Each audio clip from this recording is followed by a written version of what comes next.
দেখুন এই সংক্রান্ত আপডেটে বলা হয়েছে বার্ধক্য ভাতায় লাইফ সার্টিফিকেট আবশ্যিক, কেন্দ্র রাজ্য যৌথ প্রকল্প নয়া নিয়ম প্রবীণদের জন্য। এই নিয়ে আর কি বলা হয়েছে দেখুন, এখানে বলা হয়েছে প্রবীণদের সরকারি ভাতার ক্ষেত্রে এবার পেনশনের নিয়ম চালু হতে চলেছে। বার্ধক্য ভাতা পেতে গেলে জমা করতে হবে লাইফ সার্টিফিকেট। কেন্দ্র রাজ্য যৌথ প্রকল্প ন্যাশনাল সোশ্যাল অ্যাসিস্ট্যান্ট প্রোগ্রাম NSAPর অধীনে বার্ধক্য ভাতা দেওয়া হয়।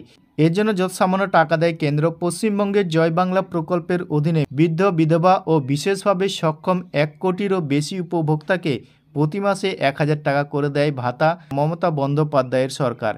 এর মধ্যে বার্ধক্য ভাতা প্রাপকদের সংখ্যা 20,50,000। এই উপভোক্তাদের প্রতি বছর লাইফ সার্টিফিকেট জমা দেওয়ার নিয়ম চালু করতে চলেছে দিল্লি। অভিজ্ঞ প্রশাসনিক কর্তারা জানাচ্ছেন, কোনো ভাতা দেওয়ার ক্ষেত্রে লাইফ সার্টিফিকেট জমা দেওয়ার নিয়ম খুব একটা শোনা যায়নি। 60 থেকে 80 বছরের মধ্যে থাকা প্রবীণ উপভোক্তারা প্রতি মাসে 1000 টাকা করে পান। তার মধ্যেই 300 টাকা দেয় কেন্দ্রীয় সরকার, বাকি 700 টাকা দিতে হয় রাজ্যকে। 80 বছরের বেশি বয়সীদের জন্য 50% অর্থ দেয় রাজ্য। সম্প্রতি দিল্লিতে সংশ্লিষ্ট প্রকল্পের পর্যালোচনার বৈঠকে কেন্দ্রীয় আধিকারিকদের SSAP নিয়ে রাজ্যের সুখ্যাতি করছেন বলে খবর। সেখানে প্রথমে একটি অ্যাপের কথা সামনে আনে কেন্দ্র। এই অ্যাপের মাধ্যমে অনলাইনে লাইফ সার্টিফিকেট জমা দেওয়ার ব্যবস্থা চালু হবে। দক্ষিণের একটি রাজ্য এবং প্রতিবেশী ঝাড়খণ্ডে এই উদ্যোগ পাইলট প্রজেক্ট হিসাবে চলছে বলে সূত্রে জানা গিয়েছে। সম্প্রতি একটি ভার্চুয়াল বৈঠকেও বিষয়টি উত্থাপিত হয়। শীঘ্রই গোটা দেশে নতুন এই নিয়ম চালু হতে পারে বলে মনে করা হচ্ছে। NSAPর আওতার বাইরে সম্পূর্ণ নিজের খরচে অনেককে বার্ধক্য ভাতা দেয় রাজ্য। তাদের ক্ষেত্রে লাইফ সার্টিফিকেট জমা দেওয়ার কোনো বিষয় থাকছে না বলে খবর। বর্তমানে প্রতি বছর NSAP প্রকল্পের আওতায় বার্ধক্য ভাতা প্রাপকদের বাড়ি বাড়ি গিয়ে যাচাইয়ের কাজ করতে হয়।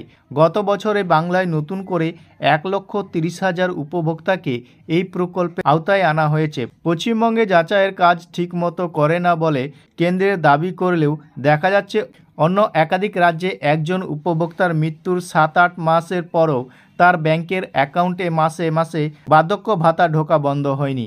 এই অবস্থায় নয়া নিয়মে ভালো খারাপ দুটি দিক রয়েছে বলে মনে করছেন ওয়াকিবল মহল। ভালো দিকটি হলো এর ফলে ভুলবশত টাকা অ্যাকাউন্টে যাওয়া বন্ধ হবে।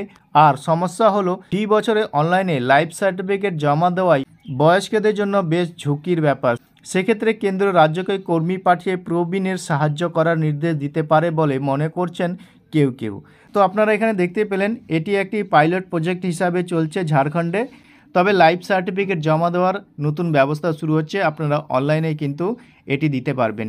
তো যখনই এই নতুন অ্যাপের মাধ্যমে অনলাইনে লাইফ সার্টিফিকেটের আবেদন শুরু হবে, আমরা কিন্তু নতুন করে একটি ভিডিওর মাধ্যমে আপনাদেরকে সমস্ত প্রসেস দেখিয়ে দেব।